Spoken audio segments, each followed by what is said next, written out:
All right, so with this question, the first thing to notice is that it's not an equation, it's an inequality. And so because it's an inequality, we're going to solve it just like it's an equation, but we're going to keep that inequality notation throughout the whole problem.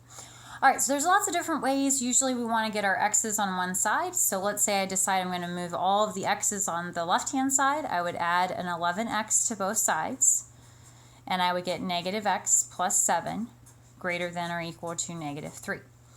And then to get the x by itself, I might start to subtract the 7 greater than or equal to negative 10. And then the special thing about inequalities is that if you multiply or divide by a negative, then you have to flip the inequality. So you flip the greater than or equal to sign, less than or equal to sign if you have one.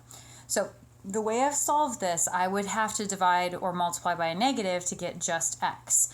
So I would divide by negative, but when I do that, this is now going to become a less than or equal to.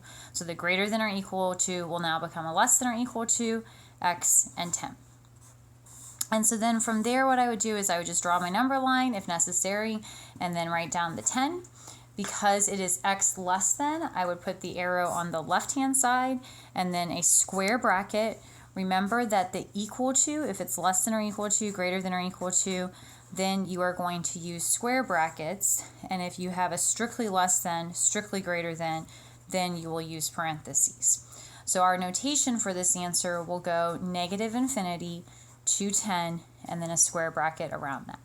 So a lot of this isn't so new, but the two parts that you have to be really careful about are just keeping the inequality. If you do happen to multiply or divide by a negative, you will flip the inequality, and then this notation of when there is an equal to, I always think about the square bracket has an equal to sign staring right there.